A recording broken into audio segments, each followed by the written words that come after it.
Well, welcome, David, to the Girlfriend Doctor Show. It is great to have you here with us today.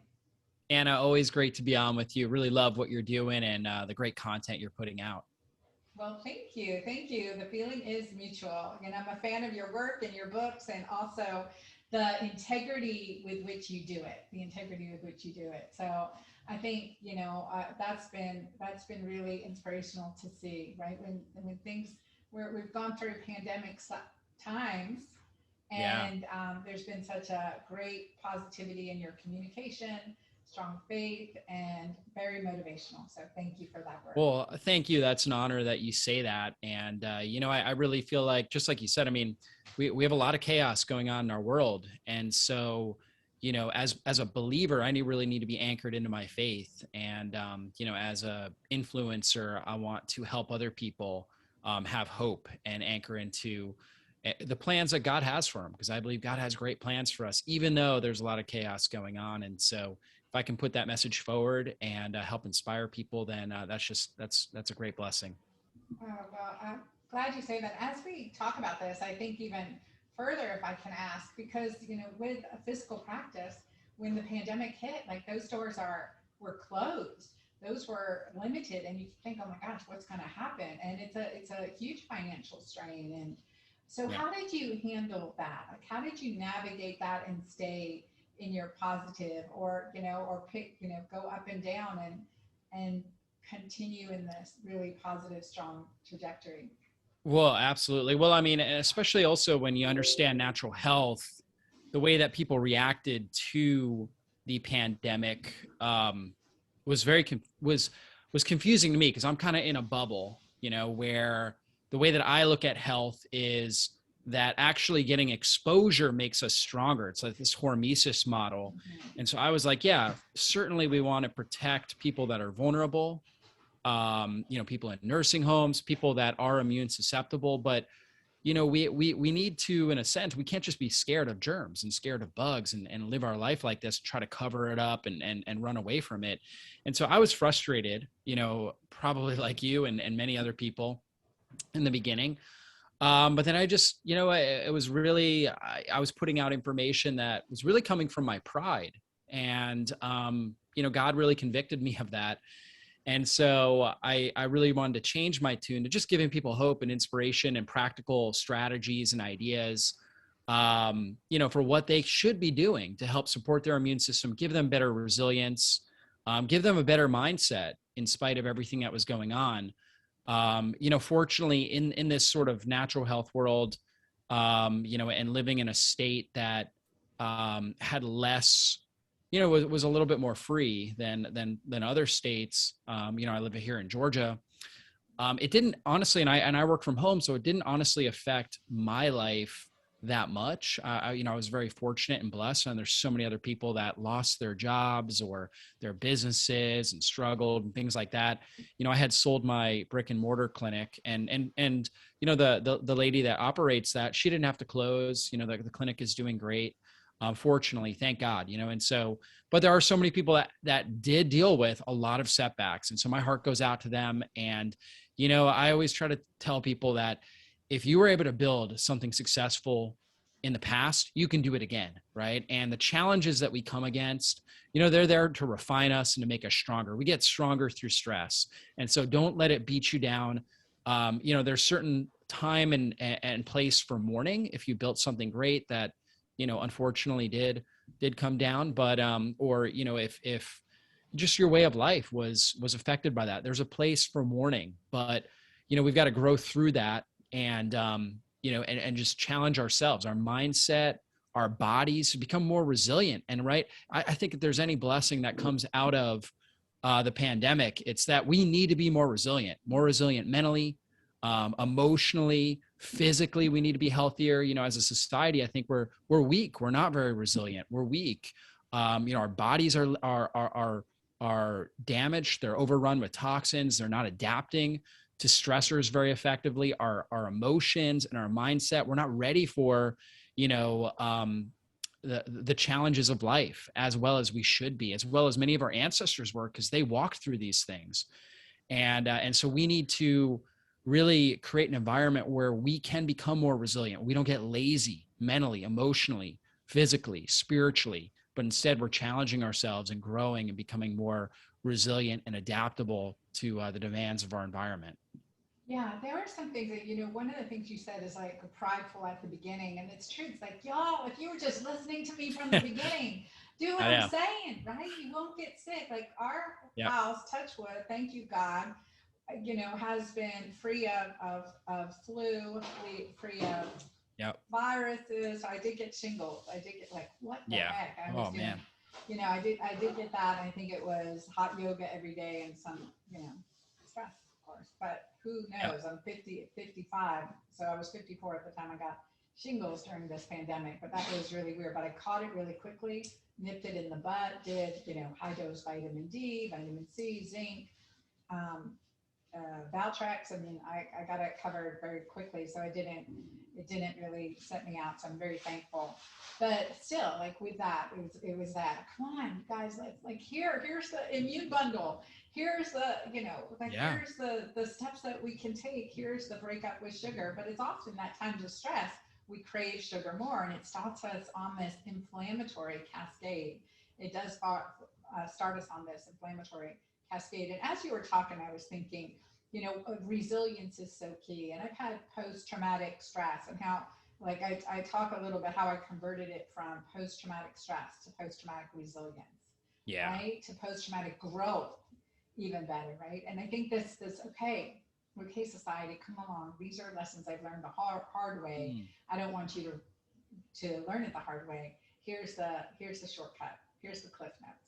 Here's the next steps, right? And I think that's what we're doing in this space is standing up and saying, okay, these are the steps that have helped me on my journey. These are the steps I've seen and witnessed help others on their journey. And let's not put blinders on. I think a lot of it too was just inundated with so much misinformation. And then there was so much, I mean, it's really a very interesting time we're living in. Yeah. And I am thankful when it comes to, okay, what do I know to be true, right? And biblically, how do I act in truth and with the spirit of consolation, the spirit, gifts of the spirit? How, if I'm not in this space, well, I better make a quick step to get there, right? Yeah, that is a great reminder. If you're not acting out of the gifts of the spirit, then you're acting out of the flesh. Mm-hmm. And I know you're a fellow believer, so we can talk like this. You're acting out of the flesh, and many times we are acting out of the flesh. Like it's just part of our nature, and it's very easy to get prideful and things like that. And we live in a world where, unfortunately, the media is really trying to divide us and trying to create this, divisiveness and make bad guys and good guys and this and that. And so it's very easy to get very prideful. And, I think we have to remind ourselves that most people out there are just trying to do the best they can, and we need to offer grace and mercy and support and help uplift each other. Exactly. And focusing on the positive and doing what we can as we're out. One of the little things is just maybe trivial, but I think it's, how can I help and bless others with a kind word, with an extra tip, with, a gift of just being kind, right? And remembering that. And sometimes remembering when others aren't so kind to me, or what the situation may be, to say, okay, let me give them grace. Just stay in my presence. And again, like I would say there's two sides to a coin, right? And each of us has it. I can be a saint and a sinner. I can. So it's okay. It's the two sides of my personality. And I just want to, work on the better, more gracious aspect of myself. And when we're stressed, that certainly comes true. And I know it when I'm running on empty. That's a challenge. In my Magic Menopause course, I have a class called The Gift of Giving from an Overflowing Cup, right? And giving from an overflowing cup, when we're empty, that's when we're struggling. And resentment is a sign of lack of self-care. So remembering that ultimately we've got to make sure we're taking good care of ourselves. Yeah, absolutely. And I think that's the takeaway. And I think a lot of people, fortunately, have subscribed to your podcast, my podcast, because they're looking for more information. They realize, people are listening now, they realize, hey, I got to take good care of my health. I need to support my emotional health, my mental health, my physical health. And that's why they're listening to this interview right now. And if you are in that headspace, then kudos to you. You've taken the right step. You've learned the lesson through this pandemic. And, as you take these action steps, your life is going to improve. Yeah. And just one right next step at a time. We don't have to do it all at once, right? One next right step at a time, and to know that you're in good company. And one of the things before I got on, before we started recording, I was talking to Dave about, okay, this is what my audience really, I want David to share with my audience about. Sometimes we feel like we're taking 2 steps forward and 1 step back, or even 1 step forward and 2 steps back, or feel like we're on this roller coaster ride, and especially when it comes to fasting. So there are a couple really key things that we're going to talk about in this episode is fasting and fighting inflammation. And let's talk a little bit about this roller coaster ride. What have you seen in working with clients when you get to this stage, and how do you discipline through it? Yeah, that taking that 1 step forward, 2 steps back kind of idea, you just really have to understand where your momentum is. It's so much easier to, when you've slept well, for example, overnight, it's easier to get up in the morning and say positive things about yourself and exercise and do those things. So one positive, health pursuit will lead into the next positive health pursuit. But the same is true when you do something that's not positive for your health, that can lead you down a negative momentum spiral. And so if you stay up late because you're busy, with work, or, with a fight with your relationship or whatever it is, that can oftentimes lead to bad decisions the next day. And so you just have to try to realize and be aware of where you are in that momentum cycle. I think that's important. You have to remind yourself of your goals. Why are you doing this, right? Having a big why, that if you have a why, that makes you cry, right? So a big why for what you're trying to accomplish with your life. I like that. A why that makes you cry. Yeah, inspires you, right? That if you think about like, okay, what do I want somebody to say about me at my funeral, right? Or what do I want to look like and feel like 10 years from now?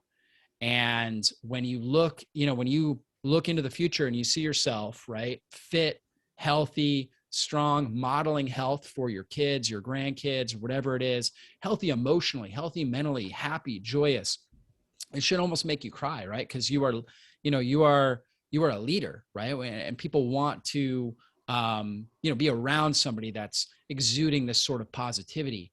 And so if you're seeing that and it's inspiring you, then that will help you anchor into that, and it will help you overcome making bad decisions in your life. So I think that's important. Of course, like we talked about, having grace. So when you do slip up, you're just having grace for yourself in that moment, and then re-anchoring to the vision that you have for your future. I think that's so important.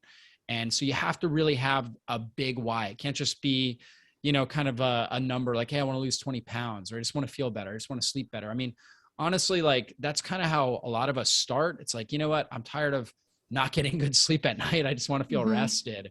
Right. And there's nothing wrong with starting like that. But if you really want sustainable results, you've got to advance, right, or mature into this sort of bigger why. Right. And ideally, working with somebody like Dr. Anna or her programs, or, my programs, you'll get better sleep. Right. But the reality is that if you go back to bad lifestyle habits, it's going to be hit or miss, right? And you're gonna revert back, and you're never really gonna get where you want to be ultimately. When people say they want better sleep, it's really they want better energy. They want to feel better. They want, they want to spend more focused time with their kids, or be able to perform better in their business, right? There's a bigger why beyond just sleeping better, and you want to really anchor to that. I love that. Because what does that better sleep help you accomplish, right? Yeah. What is that, workout help you accomplish? What is that, feeling, I would say slim, sane, and sexy, what does that help you accomplish? And that's the focus. That's the focus. And at the end of the days, that's what we really want to rely on. How did I live my days? Was I a couch potato, or did I, thrive? Did I pour into other people's lives to help them do the same thing? because it's so easy to get lost on this journey. It's so easy to get dissuaded, discouraged. And for many of my clients too, I feel like my body's betraying me. I feel like my body's betraying me. And one of the things that I've done and I've incorporated to really help me in my journey is fasting. Sometimes short fasting, sometimes longer fasting, and all different kinds of fasts that I've done. And you have your book, The Fasting Transformation. So how have you used fasting? Yeah, for sure. Well, growing up, my parents would fast, my family would fast like once or twice a year just for spiritual purposes. And I hated it. I thought it was like the worst thing ever. I'm like, why would we ever do this? I actually started intermittent fasting more out of necessity, because in my early 20s, I developed irritable bowel syndrome, and I was a personal trainer. I was super fit, and I just started having pretty severe just bloating, distension, cramping, constipation, diarrhea, all the different symptoms. And I always had some issues with my gut, but it really hit to a head. And at the time I was eating like 6 meals a day. First thing in the morning, I'd wake up, have a protein shake before I went to bed. I had like a 16-hour eating window because I thought I needed that to maintain muscle. And I got to the point where I was just not feeling good. And I realized that when I didn't eat, for example, when I didn't eat in the morning, I felt better. And surprisingly, and over the course of like about a year of kind of experimenting with this, and nobody was teaching this. This is back in 2005. I mean, nobody was talking about intermittent fasting back then. And just really over about the course of a year, I just realized that I felt so much better by skipping breakfast. And for me, that seemed to be an eating window that worked with my schedule. And I actually had lost weight. I had lost about 30 pounds, which I'm already very thin. And I started putting that weight back. I felt stronger, healthier in the gym. And so I just realized, wow, when I'm not eating in the morning and I kind of condense my eating window, and I was eating in like, I don't know, 4 or 6 hour eating window, but I was eating a lot of food in that window. I just felt a lot better. I had more energy. I was stronger in the gym. I just felt significantly better. And it really wasn't until a few years later that I heard the term intermittent fasting. And I couldn't really explain it to people. I just thought it was funny. When I was in graduate school, I was doing this because this journey was while I was in graduate school. And people were like, they saw me gaining weight. Right. And I used to have very low blood pressure. Right. And so like, I would get dizzy. I would have orthostatic hypotension when I was dealing with this irritable bowel, which was in graduate school.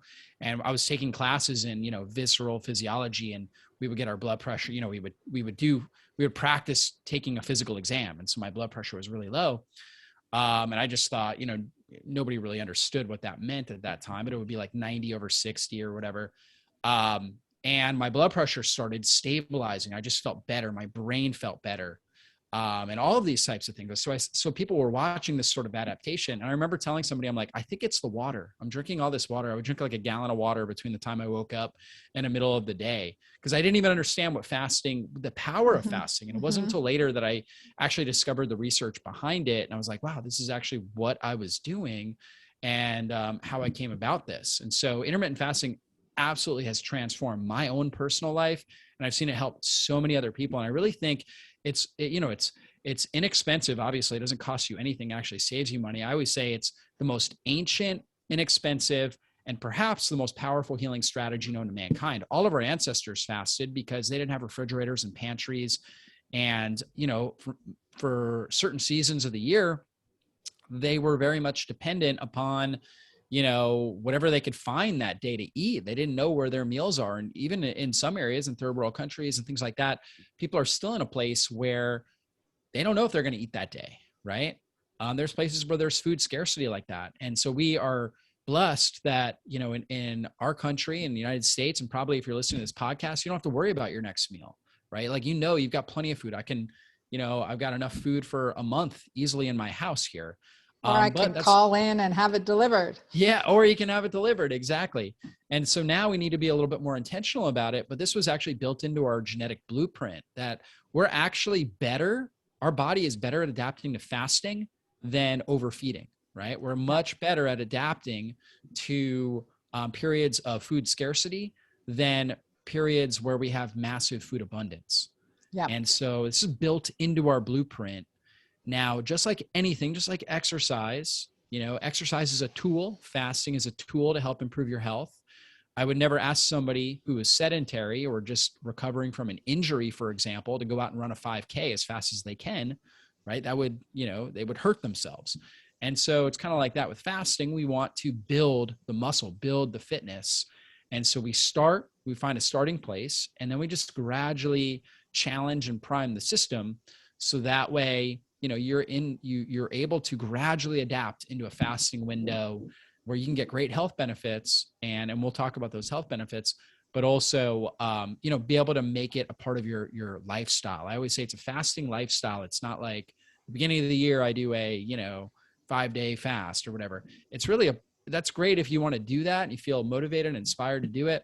However, this is really something that we want to be doing on a regular basis as part of our lifestyle, that you should have some level of fasting incorporated into, kind of your weekly schedule. I agree. And it's a muscle, right? The more we Yeah. do it, the better we get at it.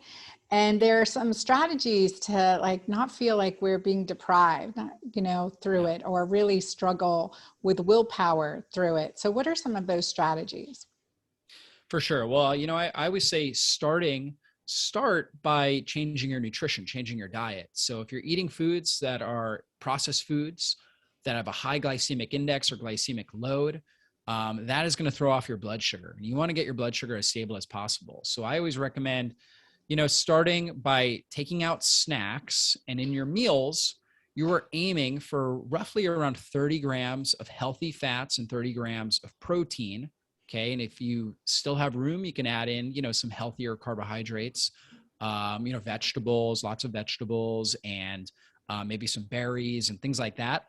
And eat 3 meals, right? With at least 30 grams of protein and 30 grams of healthy fats from olive oil, avocados, grass-fed butter, coconut oil, something along those lines, right? If you do that, then you're going to have more satiation, meaning that you're not going to feel hungry between meals. In fact, you may eat breakfast and have a breakfast like that, and then lunchtime comes and you're like, I don't even feel very hungry, And so this happens all the time. People are like, well, they start like this and they'll say, I really am not hungry at lunch. Do I have to eat it? And that's a sign that you're probably ready to do a little bit of intermittent fasting. You have better blood sugar stability, and your body is better at burning fat for fuel. You're more fat adapted. Okay. And so once you're at the point where you eat a good breakfast, and you're able to easily go 4, 5, 6 hours without eating and feel great, okay, you're ready for some level of intermittent fasting. And so I always say start with 12 hours between your last meal and your first meal. So we call it the simple fast, because really it's simple. It's really more of a mindfulness strategy where, if you eat your last meal and finish at 7 p.m., you wouldn't eat anything with calories until 7 a.m. the next morning. So you can drink herbal tea. Okay. You can drink, black coffee if you want to. However, you just don't consume anything with calories until 12 hours, the next day. And what you'll find is that it's actually pretty easy. And then I always say start your day with hydration, because all of us are dehydrated when we first wake up. When we're breathing, we're actually losing water vapor. So we're all dehydrated when we first wake up. I know you're big on, obviously getting the right alkalinity. And so hydration is important with that. You can also throw in, some lemon, or you can do like an herbal tea. Warm beverages are great, help you move your bowels. You can do like a warm dandelion or ginger tea, or, passion flower, kava, there's all different types. There's a lot of different blends that you can get that are just really nice, and it's warm beverages. And so hydrate your body well. I recommend drinking at least 16 ounces of water. Okay. And again, it could be in a herbal tea form before you even think about eating any food. All right. That is such good advice. I mean, hunger imitates thirst, right? Or thirst imitates hunger. And so it is like hydration. That's been one of my hacks, and sometimes get out of it, but having that bottle of water at the bedside, and try not to drink before I go to sleep. But when I wake up in the morning, to really hydrate very, very well. And I'll often take a shot of Mighty Maca in the morning, first thing, or soon thereafter, especially after a workout, to help remove some toxins and to remove some of that acidity as well. And I think it's, the timing of hydration is really important. What it's been conditioned people have been conditioned to, however, drink with their meals, which is the worst time to Yeah. hydrate. Yeah, exactly. You want to drink away from meals. You want to drink as little as possible with meals. And if you eat foods like you and I recommend, you're getting hydration, you're getting minerals, you're getting fluids, electrolytes in your meals. Like if you eat celery or, cucumbers or any of these types of things, you're eating vegetables, you're getting some level of positive hydration that's not going to impact your digestive juice production, right? You don't want to dilute your stomach acid by drinking a whole bunch of water. That's a neutral pH when you need your stomach acid to be at a really strong pH to be able to break down the protein that's in your meal and to absorb minerals. So it's so true. But we do want to hydrate away from meals, and hydrating away from meals is going to help you feel better. You're going to actually be able to think sharper. You're going to have more energy. It's also going to help you move your bowels, which is a very important thing for removing toxicity out of your body. And that's almost like, it's like if you're not moving your bowels in the morning, it's like you're walking around all day with like a 40-pound backpack on, right? When you hydrate well, activates that peristalsis, you move your bowels once or twice early in the morning. It's like you're just free, right? You just feel like, you just dropped a whole bunch of bacterial waste out of your system. So much better. For some people too, taking with your water can be really, really helpful as well. So good sea salt with your water. You can just put it on your finger and put it right on your tongue. That can be really helpful. And also between meals, that can also be very helpful between meals because, typically, we need more salts, right? And especially if you're going on a lower carbohydrate diet, when your insulin goes down because you're fasting, because you're following a lower carb diet, then you actually excrete more sodium. And so you want to add that sodium back by just salting your foods to taste. You can just take a little pinch of salt, put it on your tongue, and that can help. And a lot of people notice that just improves their energy levels. Also, I've noticed a little bit of salt and water be really good for people that are having allergies or histamine-like reactions. Salt itself is actually a natural antihistamine. So people that are having, congestion, sneezing a lot, things like that, just taking a little bit of salt and then drinking water with it, actually they'll be like, wow, actually that made me feel a lot better. So hydrating well between meals and hydrating well in the morning is super critical. And by doing that, it also suppresses your hunger hormone, your ghrelin, which now allows you to be able to fast longer. So when you hydrate well in the morning, you'll just notice that it's easier to go longer without food. And it gets very easy to get into that 14-hour block between your last meal and your first meal. So most people, if they just hydrate well in the morning, make these sort of nutrition changes, it's actually really easy to fast for about 14 hours, okay? Then you kind of have to challenge your system a little bit, right? So you may feel a little bit of hunger come in. And what I recommend is if your goal is, hey, I want to do a 16-hour fast and eat in an 8-hour window, just hydrate again, right? Drink another 4 to 6 ounces of water and then see if you really are hungry. And for a lot of people, they notice they're not. Yeah, this is where the minerals really help. The trisalts, the minerals, and especially with adrenal fatigue. Like I always get questions. Well, I have adrenal fatigue, and I'm like, okay, adrenal hypofunction maybe. So or adrenal dysfunction. Let's talk about it. So it's a HPA axis problem. It's not an adrenal problem. So I want to be clear about that. But it is, I get the comment. I'm supposed to eat 3 meals, 3 snacks. I'm like, no, that's the worst thing you can do. But mineral salts, incredibly beneficial, especially when you do have adrenal issues and that fatigue level. The mineral salts, and my friend Magdalena Wisłocki, we were out we were traveling together. And I jet lagged a little bit from our travel. And so she's like, okay, you've got to, she made me a concoction just with sparkling water, club soda or some sparkling water, added a teaspoon of mineral salt. So like Himalayan sea salt may have been what we used, and a squirt of lime juice to just help with flavor and also, to help with stimulating digestion and alkalinization. And it was like that immediate pick me up. And that helps you, pause to, take that next right step. And so you're not just grabbing for a quick, it wasn't like, don't grab for a carb fix or a food fix. Let's nourish your body, give it what you need. And especially when it comes to the sense of fatigue or adrenal exhaustion, that you're giving your adrenal glands that good hydration and Totally. minerals and Totally. Yeah. alkalinization. Huge. Yeah. It's huge. A lot of people will use pickle juice too. Oh yeah. Yeah. Pickle juice, cause it's the brine, it's got salt in it. It's got acetic acid in there, which is just a great combination for helping get salt and fluid into your system. That's really great as well for, people who are dealing with HPA axis dysfunction. So very, very helpful strategies.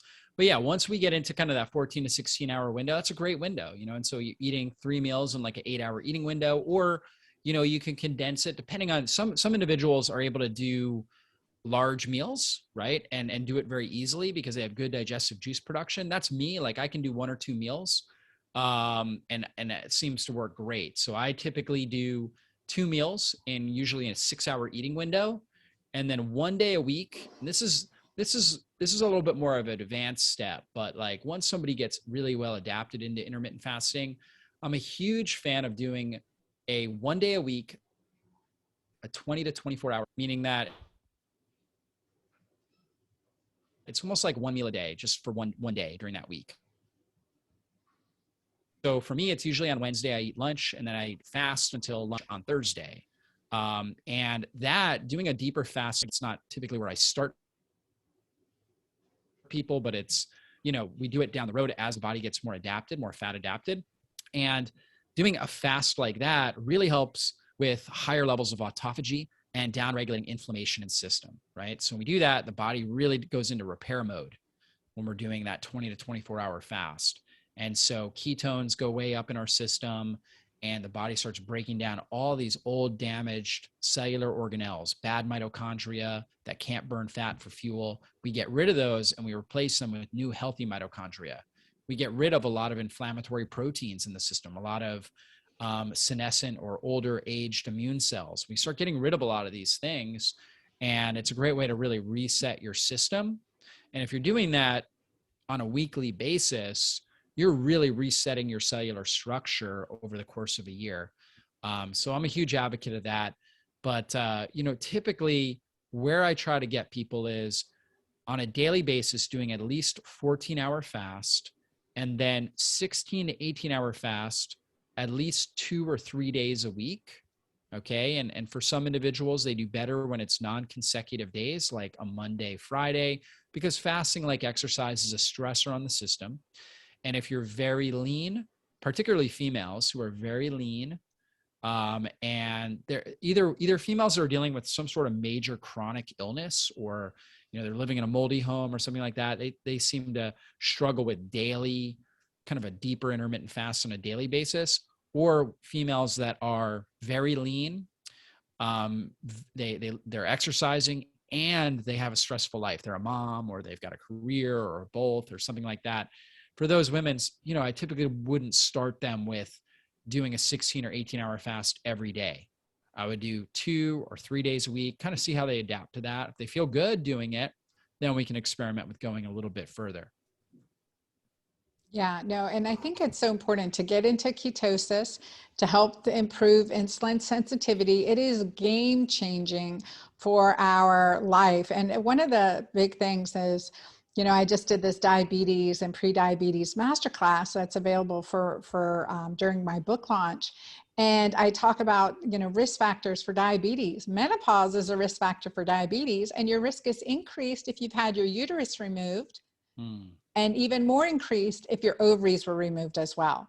I mean, who knew that? I didn't know to consent my patients I'm doing hysterectomies on and removing their ovaries that they're going to have increased risk of diabetes, nor did I know that actually increased your risk for cardiovascular disease. That's not part of our consent, at least not when I was being trained. And I think it's really important to understand, like there's you're not typically taught that. No, it's a tie-in to hormonal health. And this transition, we naturally become more insulin resistant, especially when we're taking away our own natural hormones. And I think that's really important. I want you to address, like, because this is an area that you talk about a lot, but how blood sugar and insulin impact our sex hormones. Yeah, for sure. So blood sugar, obviously we need some level of sugar in our blood. However, when blood sugar goes up, the sugar molecules themselves will bind to proteins in our bloodstream and create something called an advanced glycation enzyme or advanced glycation end product, which is like a sticky protein that is very reactive, creates a lot of reactive oxygen species and free radicals, and damages different tissues of the body, particularly the endothelial lining of the blood vessels. It damages nerves, damages the kidneys. You think about somebody with uncontrolled diabetes, what do they end up with? Neuropathy, because the heart nerves disease, are damaged. kidney disease. Exactly. Yep. Fatty liver. So to protect against that, insulin's job is to get the sugar out of the bloodstream, put it in the cells where it can now be used for energy. The other thing that insulin does is it shuts down fat burning. So we don't burn fat because, again, the signal is, hey, we need to use up this sugar. We can't have it in the bloodstream. We need to use it for energy. So let's stop burning fat. And insulin also activates inflammatory pathways as well in the body.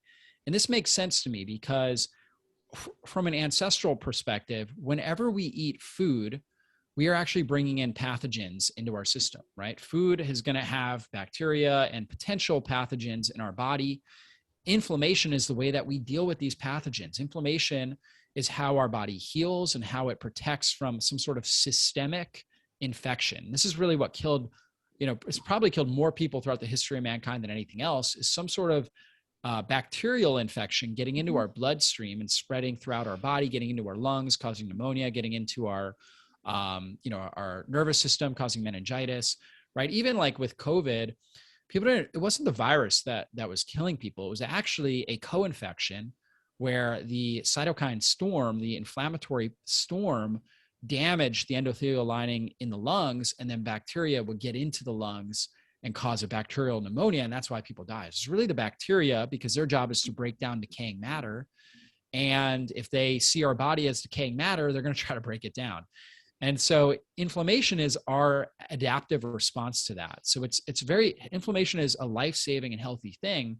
However, when we're constantly sending the signal that we need inflammation turned up, that creates an imbalance. And that's when we start to break down our own tissue. And so whenever we eat, our body primes itself to get ready for pathogens coming in, start to activate a little bit of these inflammatory pathways to get ready just in case, we ate something bad, right? That it needs to deal with.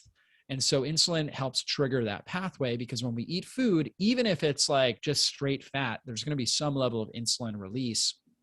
Obviously, carbohydrate-rich foods tend to be a lot more insulogenic because, again, they're obviously going to break down into sugar in our system. So that all of that's happening, and the way that our hormonal system responds is unique. So when we have more and more insulin being produced because we're eating these carbs, and our cells stop, over time, they stop responding to the message of insulin, and they become resistant to insulin. And we have less insulin receptors on the cells, and they're less responsive to the message of insulin. So our body produces more and more and more insulin. Okay. And so as insulin goes up, it will also trigger, a couple of other pathways. So for example, in females, for some females, they'll get an increase in estrogen. Insulin surges can cause an increase in estrogen, whereas other women can get an increase in testosterone. So when we look at conditions like polycystic ovarian syndrome, PCOS, that's a condition that's marked by insulin resistance and an increase in testosterone, too much testosterone for these females. So they start to develop these cysts in their uterus, and also acne. Female acne oftentimes can be associated with high testosterone and high insulin as well. For other women, they get too much estrogen. When they get too much estrogen, they can develop things like endometriosis, right? PMS, right? A lot of different issues like that. I know you talk all about this. So this plays a big role in those balance. And then for men, a lot of times men will develop too much of this enzyme aromatase, which converts testosterone into estrogen. So the man starts to have low testosterone and higher estrogen levels. So he starts gaining more abdominal fat, starts, for some men, they even start getting more breast tissue, low libido, low mental drive, because testosterone plays a huge role in, in just our mental activity, and particularly our drive, our dopamine levels. And so our ability to go after and accomplish goals, think positively, right? Things like that. Take So for a lot of action, men, right? Get up off the yeah, couch. yeah, exactly. So when you see a man, normally they're, middle age, but this is happening younger and younger now, that, like if you look down, like for a man, especially, because we shouldn't have breast tissue, we should be able to look down, right, and see our toes. And if a man can't do that because of, belly fat in the way, that's a sign that they're insulin resistant, and more than likely they have low testosterone, and they have this elevation in aromatase. And so it's very, very unhealthy. And, again, right, it's going to take, the drive out of the man. So, so it plays a role in these things. And we really need to control. And that's a great starting place when it comes to your health, is controlling your blood sugar, controlling your insulin levels. I couldn't agree more. And I think how it really affects so many of us. And, it was designed for survival. And those of us, there are genetic predisposition to being really efficient at becoming insulin resistant. The Native Americans, the Middle Easterners, Middle Eastern descent. So it's, these are warrior genes. These are tribal genes. These are survival genes. And I always get, upset. And when a young woman comes in to me at any age, typically I would see my clients who are struggling with fertility, and I would diagnose them with insulin resistant or insulin resistance, or someone's been diagnosed with PCOS and told they have fat genes, right? No, you have amazing survival genes. You're meant to be a leader, a warrior, a doer. And so I think it's really important to look at that perspective too. By design, we have these genes for survival. So now we have to work with our nature. And I will say, you can't hack Mother Nature. She always wins. I mean, we have to work with our design, work with our biology, work with our physiology, and it's all connected. One of the things in the Bible, it talks about using your mind, constant renewal of your mind, right? We've got the physical piece is really important. The renewal of our mind is what keeps the momentum in place, the motivation, the willpower, the inspiration. And I think that's like when we talk about moving one step forward, two steps back, creating these practices that can help us, it often comes to the renewal of the mind. Because when we get our body in that physiologic state of intermittent fasting and high ketosis, we're not hungry. It's not about willpower anymore. It's about something else, right? Yeah, for sure. And Romans 12, 1 and 2, where you talked about renewing our minds, 12, that's 12:2. 12:1 says, offer your bodies as a living sacrifice, holy and pleasing to the Lord. So that's a great idea right there, is just realizing that, this body is an amazing temple that God gave us, but really God wants us to offer it as a living sacrifice, and that's another strategy too for helping, with all kinds of limiting beliefs when it comes to your health.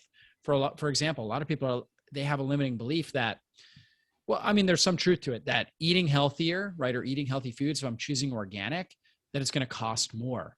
And I tell people, turn that around and say, look, just offer it up as a living sacrifice. Say, God, that I'm spending more money on my groceries here. And Father, I just want to offer that as a living sacrifice. I'm doing that because you gave me this great temple. I want to take great care of it. Mm-hmm. And I'm trusting you that you're going to provide for all my needs. Right. Mm-hmm. So we turn it around, offer your bodies as a living sacrifice, holy and pleasing to the Lord. That's your true and proper form of worship. And do not conform to the patterns of this world, like you were saying, but instead be transformed by the renewing of your mind. And so the patterns of the world are, when it comes to health, do what's easiest and most pleasing, right?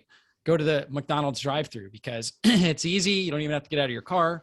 It's cheap, right? And the food is hyper palatable. So, lots of taste to it. And so God asks us to transform our minds so we make different choices when it comes to our health, because we're transformed and we're offering our bodies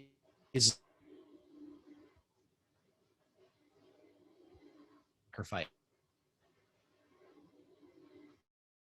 And if you start to view it from that perspective, then it's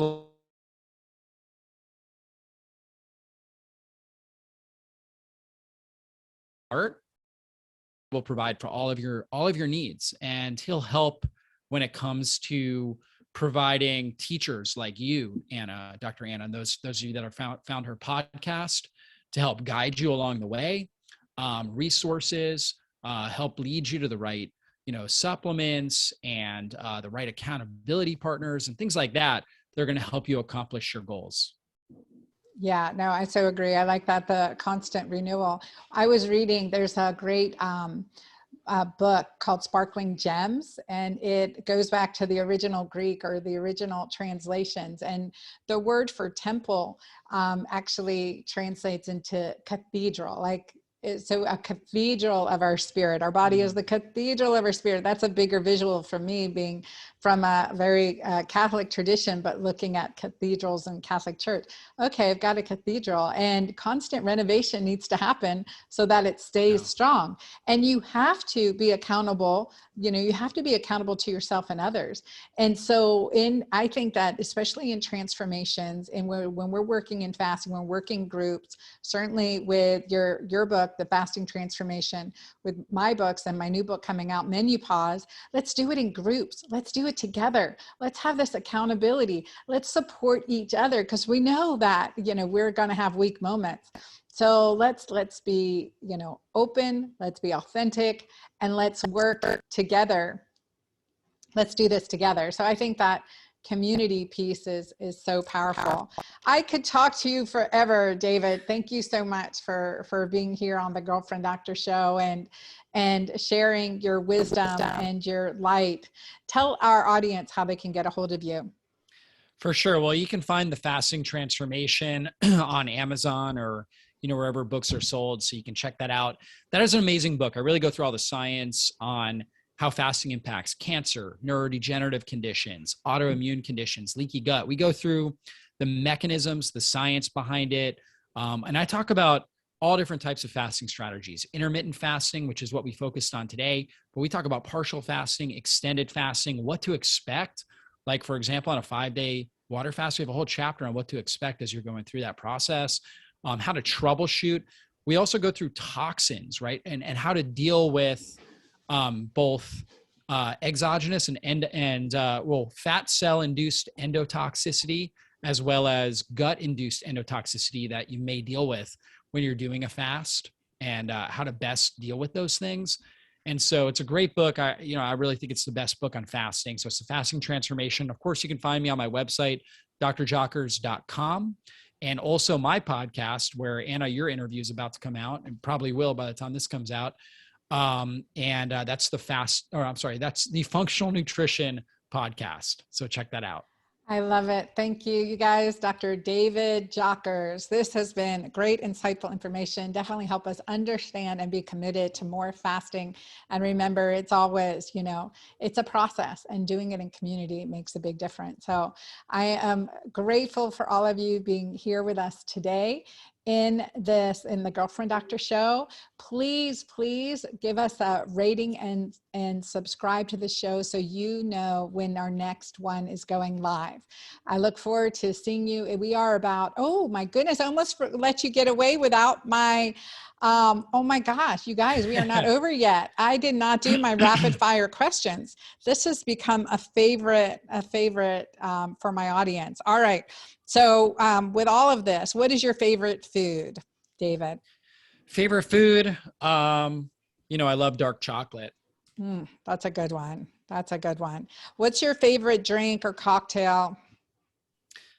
Drink or cocktail?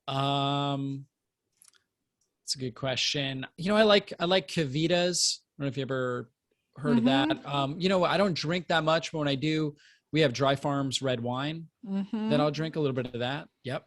So good. I'm in Lent, so I'm whining about no Yeah. wine right now. I'm not Yeah. drinking it. So that's my nourish. Like my 4 pillars are nourish, shine, awaken, and embrace. So I ask a question, typically 1 or 2 questions in each. All right. So what's your favorite? What's your in shining, in the aspect of shining? What's your favorite workout or Favorite. exercise? I do strength training, resistance training. So I love lifting weights. Oh my gosh, I'm trying to love lifting weights. I'm just not there yet. All right. And what are you reading right now? I am reading a book called Destined to Win by Chris Vallotton of Bethel Church. My wife and I are Ooh, doing a book study on that. It's a great book. that sounds good. Okay. And then my 4th pillar is embrace. What's a secret intimacy? Like how have you maintained healthy relationship between work and Yeah, good stressors and question. That's a great question. You know, my wife and I just celebrated our 7-year anniversary, and we have 4 kids in 7 years. congratulations? We have twin 6-year-olds. So we started out with a bang, right? She conceived 6 weeks into our marriage with Wow. twins. And so, yeah. So, how do we maintain, you know, one big thing we're trying to do is 2 date nights every month. We just took a trip to Mexico, Cancun, just 3 days, just the 2 of us. You know, left the kids at home with everybody. We had, you know, sitters and my mom and everybody help out. And then, you know, we try to be off of our electronics and everything at 9:30 at night, by 9:30, sometimes earlier, and just chat or read a book together, just kind of like sit right next to each other and snuggle up and read. And sometimes, you know, sometimes we're reading the same book, sometimes we're reading different books. But that's what we try to do, is really connect at night. We also try to take a family walk or something like that with the kids and everything. And, you know, as much as possible when the weather's nice, getting out in the evening as well. So just trying to get that time together, I think, is so important. You know, and trying to get time together where we're not distracted by, particularly by electronics, right? It's a big thing Mhm. in our society today.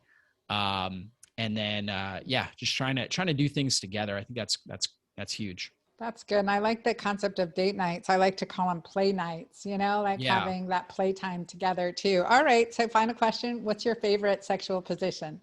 Oh yes, audience. I did ask That, him that. I mean, almost any position. So, I Still, don't know the names of them all. still trying So to decipher. We'll have to play, you know, a yeah, lot more play to be determined. better question for my wife, right? Yeah, I love it. I Yeah. love it. Mhm. So thank you so much for being here with me and my audience and sharing your knowledge and information. I enjoy being with you. Anything I can do to help you guys, the fasting transformation, Dr. David Jockers, definitely follow him on social media for that morning inspiration too. So powerful. Thank you. Thanks again, David. Awesome. Thanks so much, Anna. Always an honor to do anything with you. And I really appreciate all the great work you're doing and how you're serving your community. Thank you.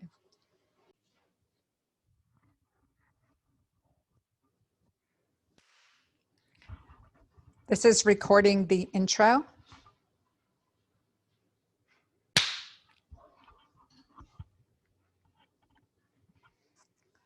Fasting is a challenge for so many of us. And I talk about intermittent fasting a lot because it has been essential to improving quality of life and balancing hormones. Certainly in my life and hundreds of thousands, if not millions of others, it's been part of traditions from many cultures and societies for many years and for many generations and generations, thousands and thousands of years, plus by design.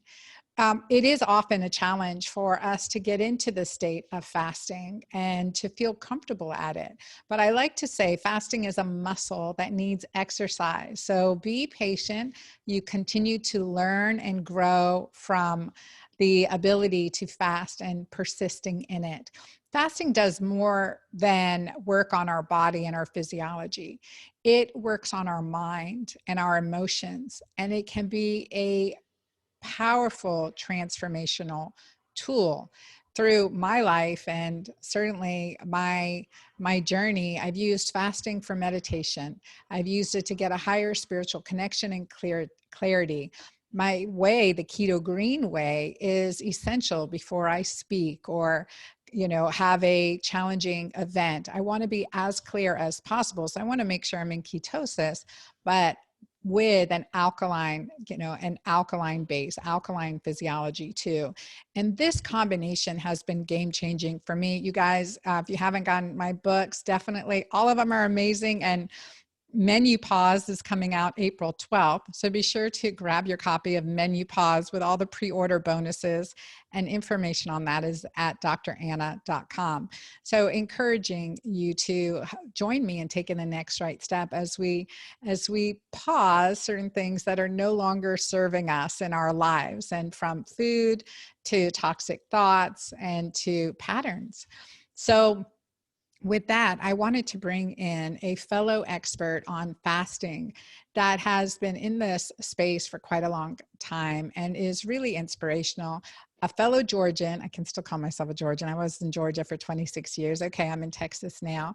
So he is Dr. David Jockers. He is a doctor of natural medicine and runs one of the most popular natural health websites called drjockers.com, which has gotten over 1 million monthly visitors, and his work has been seen on popular media such as the Dr. Oz Show and Hallmark Home and Family. He's the author of the best-selling book, The Keto Metabolic Breakthrough and The Fasting Transformation. So he is a world-renowned expert in the area of ketosis, fasting, inflammation, and functional nutrition.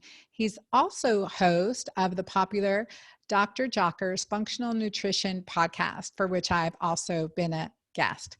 So he lives in Canton, Georgia with his wife, Angel, who they've been married, celebrating 7 years, and his twin boys, David and Joshua, and his daughters, Joyful and Shine. I love the energy he brings to everything he does, and join me in inviting Dr. David Jockers.